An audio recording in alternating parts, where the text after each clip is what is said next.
live streams now, Steve. Yeah, ready to go? Great, thank you. Evening all, thank you all for joining us.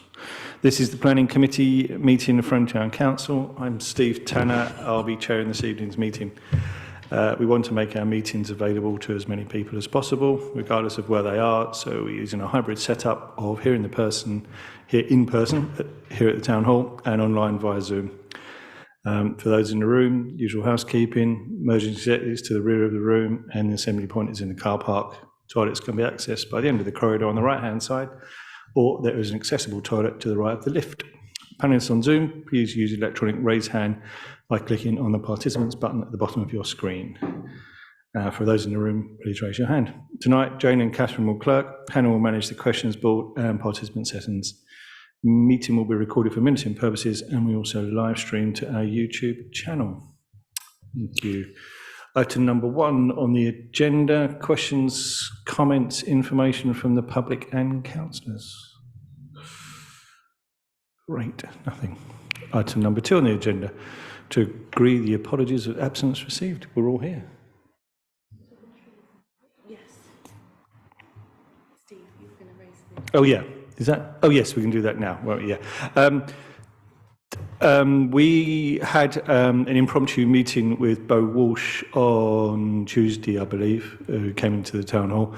And one of the things that Bo said would make his life easier if we can is where there are tree applications, especially if they're felling of the trees, a lot of the applications come through with no information whatsoever.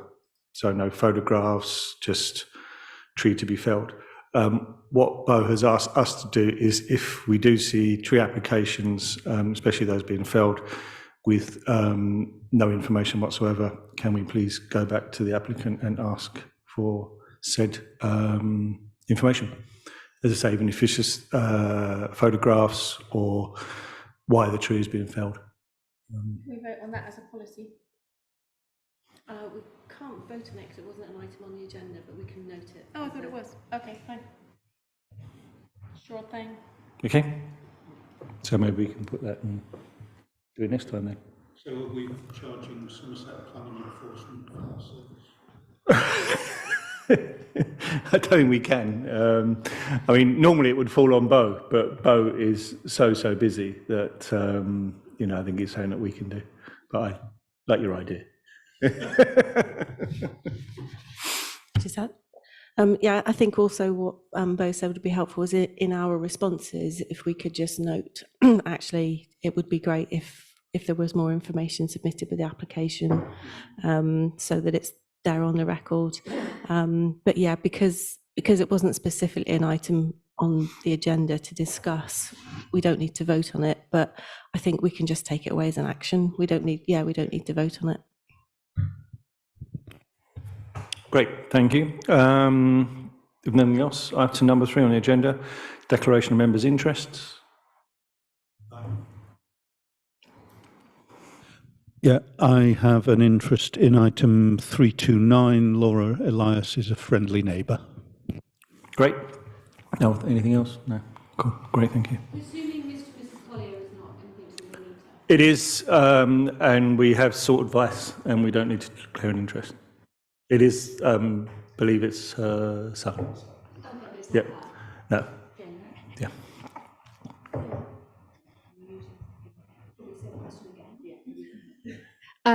Do we know if Mr. and Mrs. Collier has anything to do with Frome Town Councillor Anita Collier? Yes, we do. It's her son. And we have sought advice, and we don't need to declare an interest. Thank you. Thank you. Item number 4 on the agenda, to agree the minutes of the meeting held 31st of August 2023. Someone propose? Thank you, Andy. Thank you, Polly. Great. Excellent. Thank you very much. Item number 5 on the agenda, consider the major plan applications received. Over to Catherine. No, I can't remember how to. Get there eventually.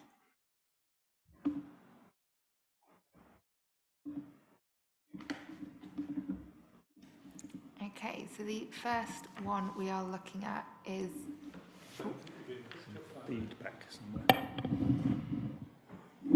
Is that better? Yes. So the first one we're looking at is land at 378882148245 Boundary Avenue, which is the demolition of existing garages and for new houses and the associated parking. This site has had previous applications and I think it's got 2 prior approvals. So for this application, they are wanting to make both houses 1 room bigger. So this is the site plan. It sits behind a block of flats.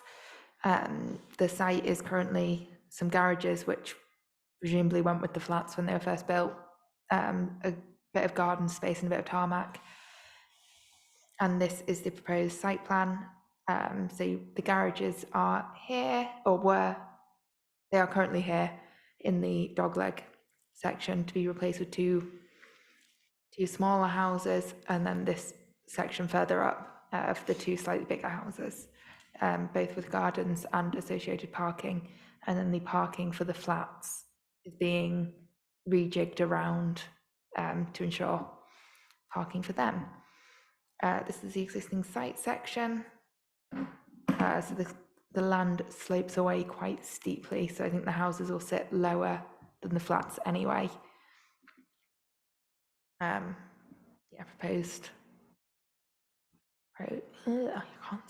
Proposed site section. And then these are the proposed floor plans for properties 1 and 2 on the left and 3 and 4 on the right. So in both houses, the applicants have come back to add a roof, to add a master bedroom in the roof with an ensuite and a dormer window. 2 to 3. Yeah, making 1 2 to 3 and 1 3 to 4. So proposed elevations for properties 1 and 2, the smaller properties, and properties 3 and 4 to the larger one. So That's the addition, isn't it? yeah, that's the additional change with the dormer roof, and Veluxes to the front, rear, sorry. That the dormer windows, the new dormer windows. What's their orientation? Is it towards the railway line, or is it? On the flat. So on the larger home, I think they are looking back over the gardens here, and on the smaller one, I think they're looking forward to the. Or maybe I've misread that. No, that's right. No, that's right. Yeah. It's the railway line down the bottom. Yeah. On the note of the railway line, the windows on both properties have been specified as triple glazed for obvious reasons, and Environmental Health have asked for an acoustics test to be done before anyone moves in. Highways have said they're still waiting for further information, I presume, about the parking. And the Somerset Waste Partnership have objected. Why? Grounds of Somerset Waste objected. On the grounds that they feel if this road remains unadopted, they can't go down it to collect bins. But they feel that the distance is too far for people to bother bringing their bins in every time, and they'll just dump them at the top of the road and not deal with them. I struggle to understand why that's different, because it's 3 and 4 bedroomed houses than it was when planning permission was granted for the 2 and 3 bedroomed houses. Right. Any comments? Well, you haven't already. Right, Andy. Initially I was disappointed at this one because we know that the greater demand in Frome is for smaller properties rather than big properties, and yet the justification for this change seems to be because we think Frome needs the bigger houses. It's in one of the statements, what I read, was it the design and access statement? Yeah. That was their justification, was to say that they feel this is what the market needs. I feel it's what their profiteering needs. But having said that, I then sort of debated with myself, because if they'd gone ahead and built them at the original size and then come back to us and said, actually, we want to put in another planning application to add another bedroom to these, I don't think we would have objected. And on that basis, I don't think I can reasonably object. Okay, thanks. Anyone else, Mark? I looked at Mark. Yeah, I think I get that point. I think the civil society made a... You're not on.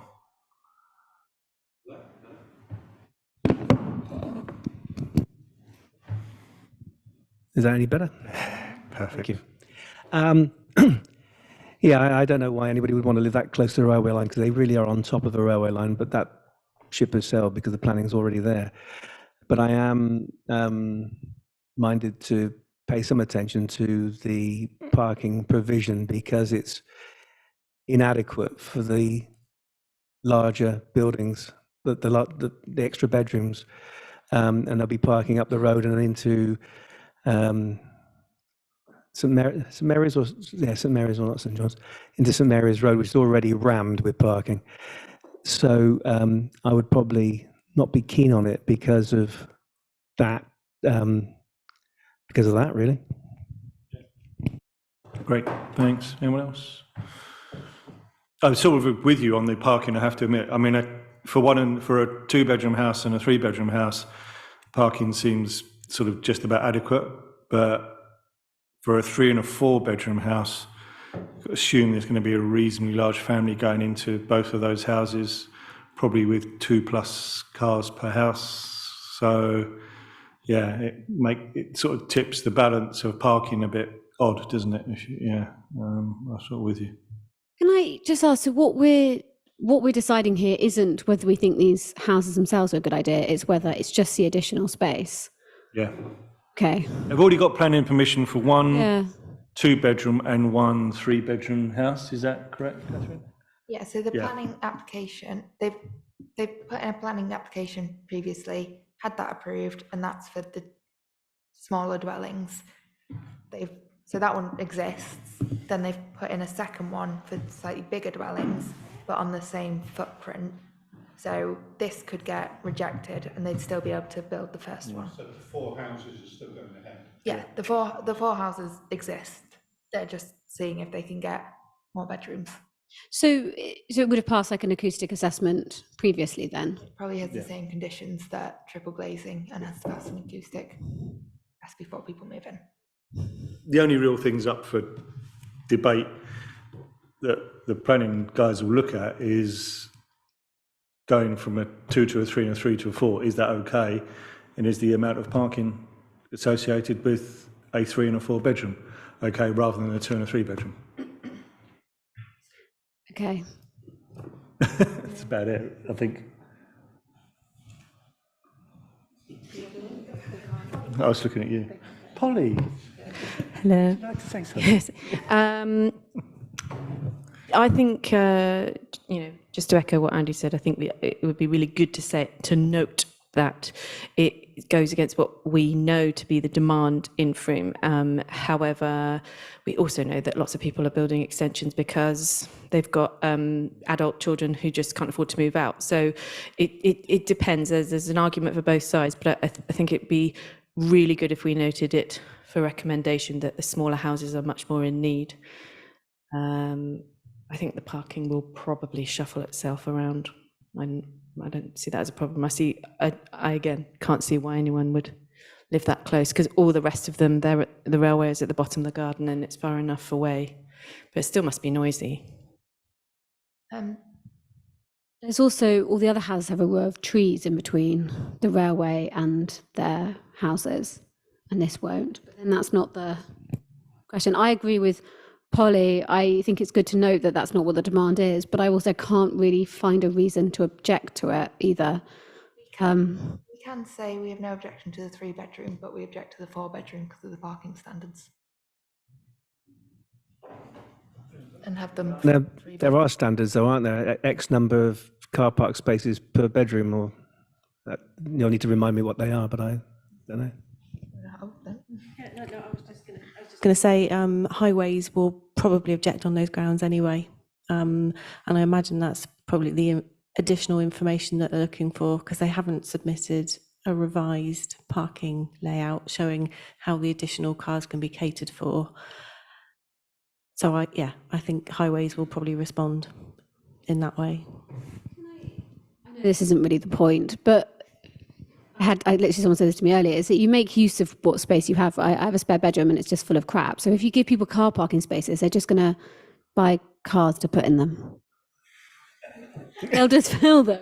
So why are we like, I don't know. I know that's not relevant maybe, but to me, it just feels a bit like maybe there does need to be fewer car parking spaces per house in order to reduce people I think that buying cars. I think that will come in time, but at the moment, we will get so many complaints from the people who live down the road who can't park their cars. So I don't think we're quite there yet, but I'm sure when the next local plan comes round, and also I think Frome is just on the verge of going up into the next band in terms of how parking spaces are calculated.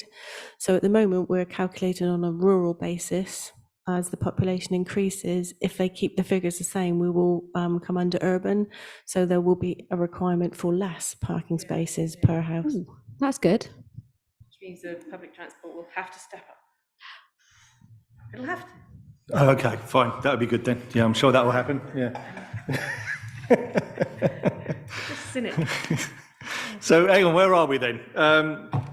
So the last thing I heard, and there was quite a few nods, was we're happy, we have no objection to the 3-bedroom, but we have an objection to the 4-bedroom. Even more nods. Yeah. Jane, or Catherine, were you allowed to do that? That was on the basis of parking. Yes, you can do that. I mean, I think it would be good to, as Polly said, just to explain or just to say about the concerns about the smaller units being the ones that we think are more desirable in Frome or needed in Frome. And yes, I think you can absolutely say that you've got no objection in principle to the 3-bedroom, but concerns about the 4-bedroom because of the impact that will have on the parking. Great. Hold on. Right, it's 2 3-bedrooms. They've all got 2 car parking spaces, right? Okay. Lisa. Do we know if these are for sale or for rent? Well, certainly for sale, I would have. Okay, so do we know that there's a shortage of 1 and 2 bedrooms for sale? Yeah. Yeah, okay, and for rent? There's a general shortage, 1 and 2, rent and sale. Okay. Right, so are we happy to go along with pretty much what Jane said? We let Jane and Catherine come up with wording that spells out our preference for a 1 and 2 bedroom. The fact we have no issue with a 3-bedroom, but we do object to the 4-bedroom on the basis of lack of parking. And we wait to hear what highways have got to say. Is that okay, everyone? Yeah. Someone propose that then, please? Thank you, Mark. Thank you, Philip. That was unanimous. Thank you.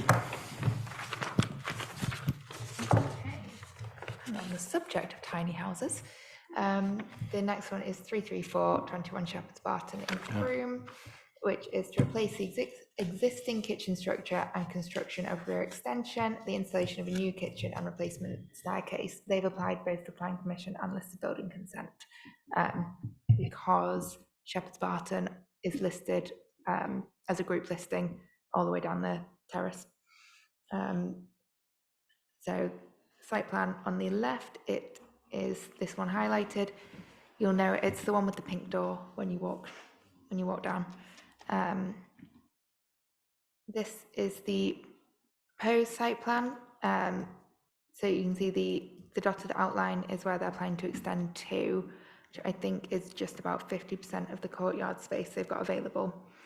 And then the smaller grey square is their current existing kitchen extension, which is looks like a typical 1980s extension. These are the existing plans. I don't know why there is no wall thickness, but pretend they've got walls.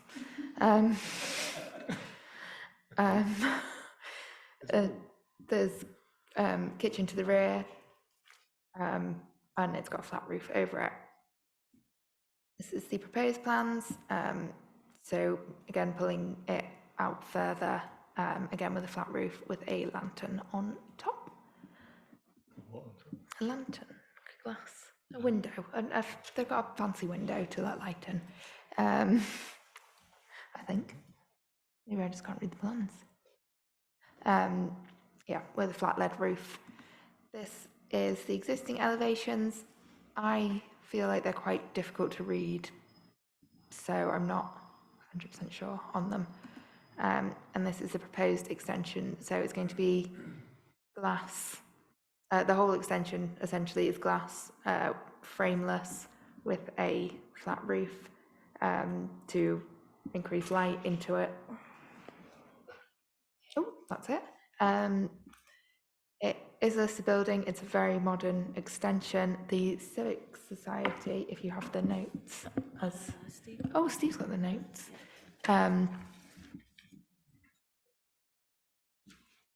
You obviously know a lot about. Thank you. They think the structure of the proposed extension is unclear, which I kind of disagree with. Agree with them. They said the extension seems very cramped and reduces external amenity space. And on conservation issues, there is considerable concern about the excavated recess in the kitchen, which seems to extend into the party wall with the neighbour, and the consequent weakening of the structure and loss of historic fabric. The conservation officer apparently gave pre-app advice, but they feel like a site stair is essential. What? A site visit is essential. Sorry, I was thinking about their stairs. So they basically want the conservation officer to come out and have a proper look at it, and they think the relationship to the neighbouring property will result in considerable loss of light to that property, harming their residential amenity. And the ward councillor, Michael Dunk, has asked for more information from the conservation officer as well. They also have an internal stair that they want to replace, which I've gotten not really much of an opinion on, but that's it. Thank Also you. includes insulation as well, doesn't it? Oh, I didn't see that. I'm not sure how in a glass structure. Yeah, I'm not. Hmm. I didn't think.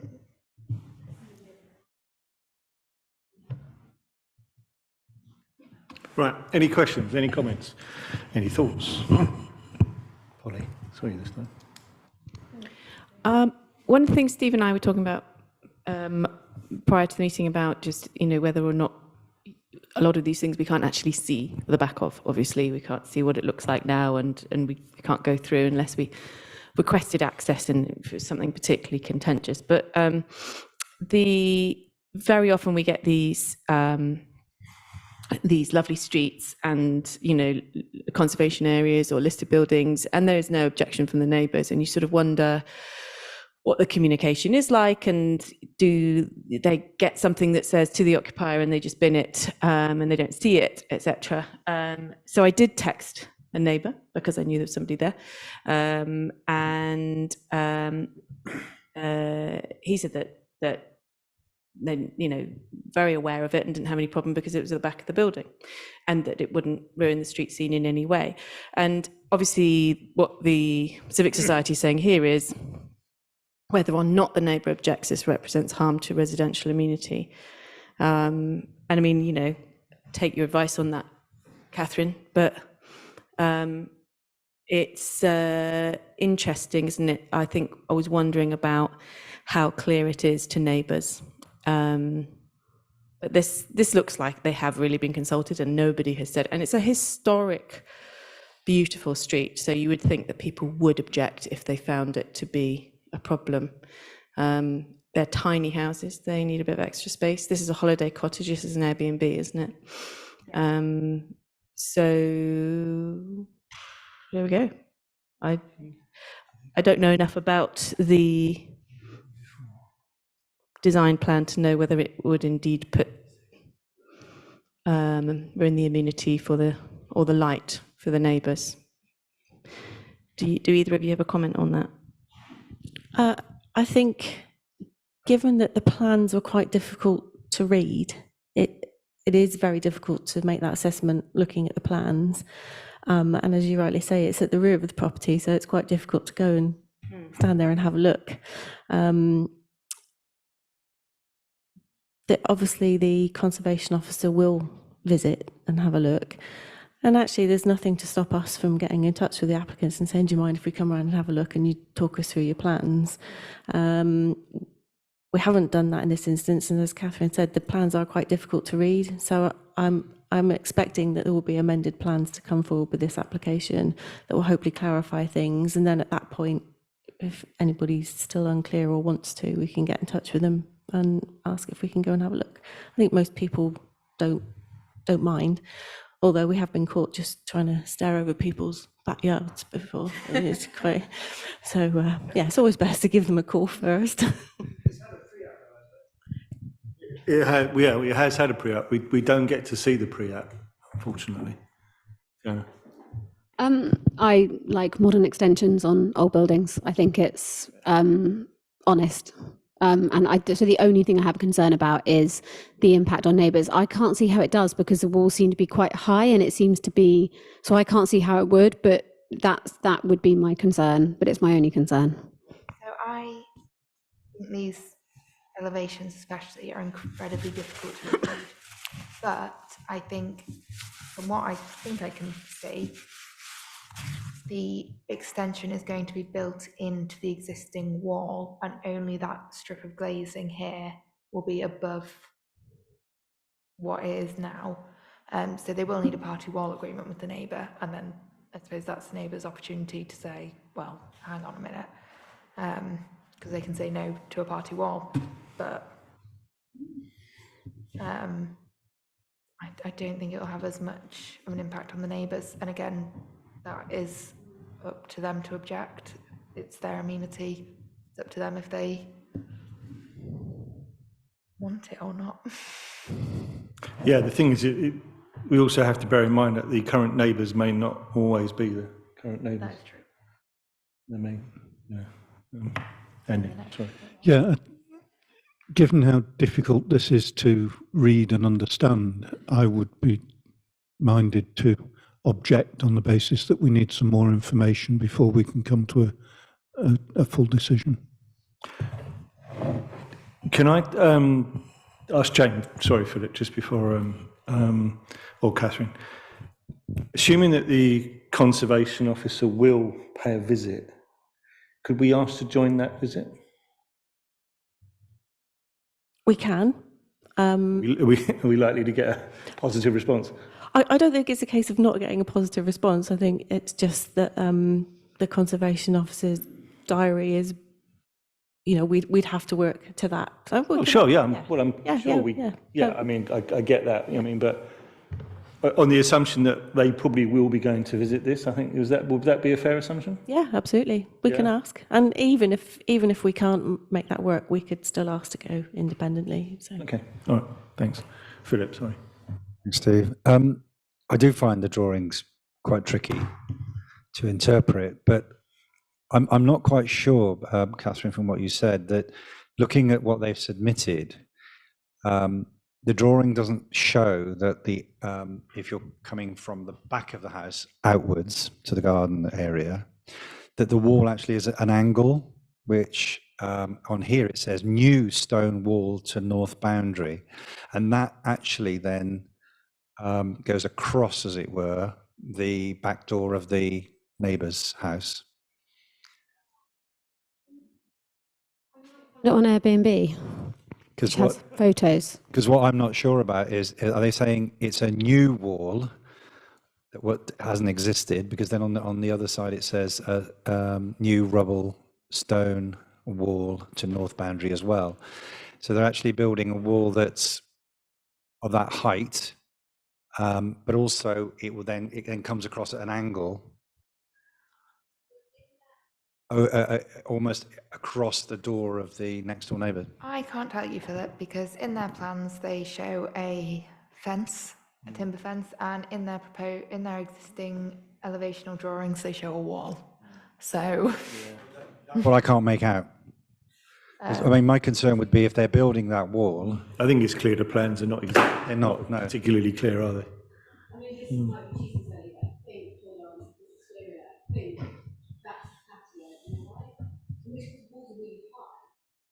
so the wall exists then? Yeah. That's what's showing. I don't know why they've not showed it in the... Yeah, showed as a fence, haven't they? So that is the perspective, but then that's that fence. But is that proposed? That's proposed. Yeah. Have they got an existing? Or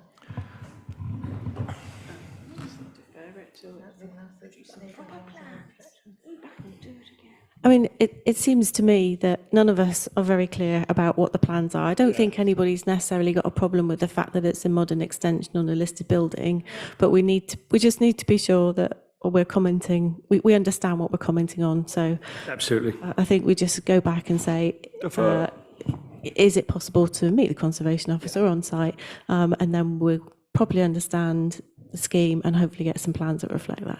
Yeah, absolutely. So, and if we can't meet with the conservation officer, can we ask the owner or the owner's agent if we could possibly visit independently?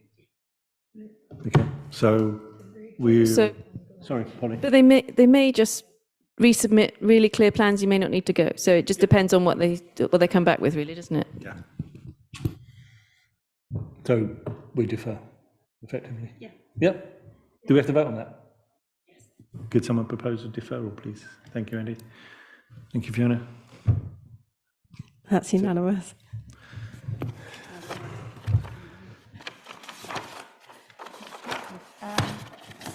and do you want to talk about the trees that's all I've got. That's all Catherine had. Unless anyone wants to talk about anything else. Is there anything else that anyone wants to talk about? There are some, following on from point number 2 on the agenda, there is an application to fell 3 trees at 12 Rodden Road. The reason being, I believe, is that they're damaging the house. Is that correct? Yes. Right. Is there anything... Could they come back with some pictures, please? Yes. Is there any... They did a sketch. Is there any evidence that they're damaging the house and pictures? So there's a sketch plan. There is a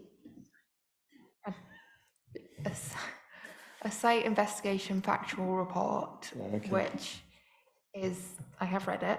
It's just very difficult to understand if you're not an arboriculturist, which actually doesn't have a clear answer as to why the trees do need to come out. And again, the plans are not great. And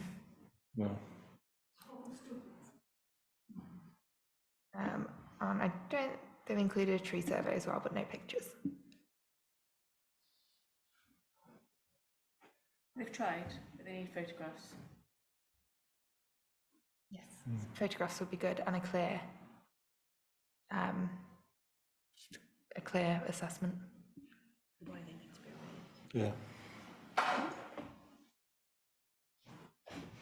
It looks as though they mentioned claim number. I wonder if there is an insurance claim in there.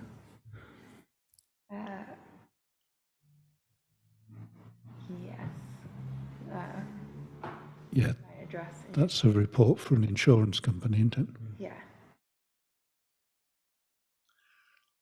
Okay. And we know they always take the cheap option. Yeah. Sorry? Helen Kay has got a comment. If the land was cleared, it could be a perfect place to build another complete house, is the comment from Helen Kay online. Fair enough. It's 12 Rodden Road.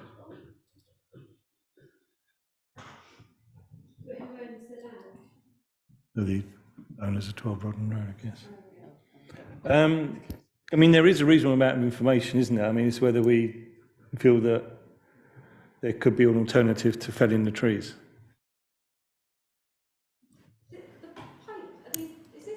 The pineapple shaped outside the house.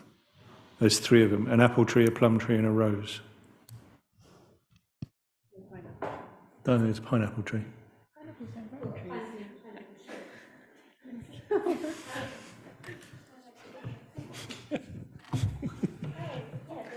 Right, can we, back in the room.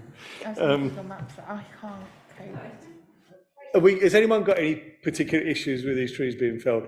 Do we want more information, or are we, you know, I think should we get some? I'd be happy to be guided by Bo, but Yeah. if Bo wants some pictures, then let's Absolutely. say, can we get some pictures for Bo? And maybe a bit of clarity about why they need to be felled. Absolutely, yeah. Thank you. Steve, just very quickly, a point that I raised at other planning meetings. There always seems to be this rush to sort of get rid of trees because they might be causing damage to the house. What I don't see is then concern about heave once the trees have gone. And it seems a very drastic way of actually solving a problem, but does it actually create another problem? I suppose that's for Bo and other people to decide. The other option is, of course, to keep the trees and prune them back so they're not sucking up as much water, which was what was suggested for the big oak trees that we spoke about a few months ago. Yes, and the beech tree. Well, okay, so I think obviously we go back to Bo. As Jane said, if he wants any more information, we get it. But if they are damaging the foundations, what are the? I think we should ask what the alternative proposals they've come up with apart from just felling the trees, and see if they come up with anything interesting. Any other thoughts, comments? No? Happy with that? Yeah. Great, I'll propose that then. That's unanimous. Brilliant. Any more? Not on this list, and perhaps I should have raised it a little bit earlier in the agenda. While I was away, I saw some communication about a repair to Gentle Street, and I wondered if there was any update on that. I can update you on that. Square of tarmac. The Square of Tarmac, yes. Somerset Highways have replied to say it is only a temporary repair. All repairs will be with like-for-like materials. They have said please bear with them. They are extremely busy at the moment, responding to flood emergency and so on. So if we can keep an eye on it to just check that it has been repaired at some point. If not, please let me know and I'll get back in touch with them to find out what's happening. On that note, have you seen the bank? You'll be very pleased. I shall pay a visit shortly. I've not been down in town yet. What chateau gone to? I drove past the other day. I was like, oh, Andy Jones. I must remember to email him. But Right, okay, let's I didn't, close the meeting. Any other comments? Right, if we could propose that we have no comments on all the others, please. Remember once, thank you, Mark. Thank you, Lisa. Unanimous? Right, date of the next meeting is 12th of October 2023. Thank you, everybody. Thanks, Helen. Good night. Oh, sorry, Helen, just in time. you can speak, Helen. Hi, Helen. Hi, just to say that we've had an executive meeting, I can't remember what it was now, environment scrutiny meeting, where there was a paper about the new local plan and all the development plan documents that are going to be produced and the timetable for it, which I could forward to Jane or Catherine if you're interested. And Yes, please. yeah, and secondly, we are going to have a briefing, I think it's next week or the week after, with Andre Sestini of the policy planning team about what has happened with the call for sites for the extra 505 houses that they have to find space for. in the old Mendip area, and which I strongly suspect many of them are going to be fields around Frome. So I will also report back at the next meeting. What did you say the date was, Steve? It's the next- 12th, Helen. 12th of October. Yeah. Of October. Okay, I'll report back then on what Andre Sestini said. Okay. Okay. All right, thanks. Helen, just so you know, there's a clerk's briefing on the call for sites and what that means. So we will actually be attending an online discussion with them next week sometime. So hopefully that will be the same information that you Oh. get. Well, maybe it's the same meeting. All right. Okay. But thank you anyway. That'd be Okay. great. Yeah. All right. Thank you. All right. Okay. Thanks, Helen. Thanks. All right. Bye. Bye. Right. Like I said, next meeting is 12th of October.